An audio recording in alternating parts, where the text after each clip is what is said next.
Subay sa sunod-sunod nga pagpatuman sa retrenchment o redundancy sa mga locator sa MEPZ, employment facilitation gihimug-atan sa Investors and Employers Summit. Gidasig usab ang mga magpapatigayun nga mo-hire og mga PWD. Tiloan meron dina sa report. Sa labor market update nga nahipo sa Peso Lapu-Lapu City gikan Abril hangtod Hunyo ning tuiga, miabot sa 3,455 ang mga registered applicants sa nagkadiyang trabaho sa Lapu-Lapu City. Apan anaa lang sa 804 ang bakanting mga trabaho. Labing daghan sa mga aplikante, mga babay nga miabot sa 56.1%. Samtang labing daghan sa mga nangita og trabaho, mga high school graduates.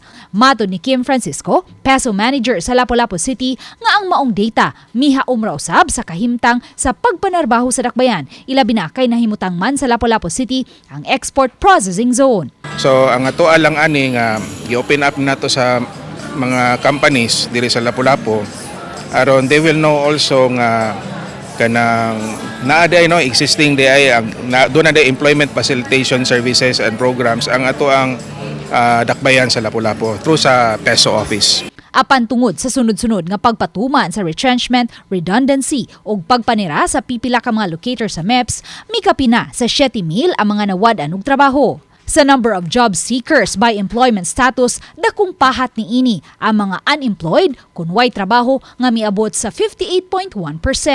Busa atol sa Investors and Employers Summit, gihimug-atan sa Peso Lapu-Lapu City ang employment facilitation ug pagdasig sa mga magpapatigayun sa pagpakiglambigit sa lokal nga kagamhanan kung muhimo sila og mga corporate social responsibility aron maabagan usab ang matag barangay. Support sila sa atong ipang-endorse nga mga aplikante nga matagaan og trabaho. Kana po maghimo sila mga activities sa atong community diri sa Lapu-Lapu. Muna nga encourage na to sila nga mukandak og mga CSR activities. Lakip sa namong atol sa summit, si Lapu-Lapu City Councilor Annabeth Quizon, kinsa miawag usab sa mga magpapatigayon sa pag-hire og mga PWD sa 1% sa workforce niini. Kini aron madasig ug masuportahan usab ang mga kalipikadong PWD nga makatrabaho. Ang Lapu-Lapu City adunay 9,904 ka mga registered PWD. Atong legal basis pud ani is the Republic Act 10524. Nga mao ang Magna Carta for PWDs.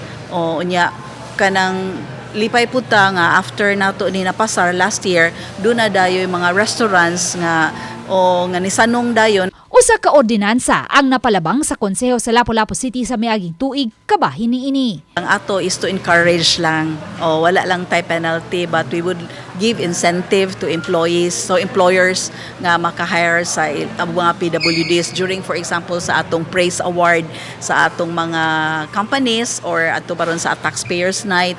Uban ni Marlon Melgazo, Luan Merondina, Balitang Bisdak.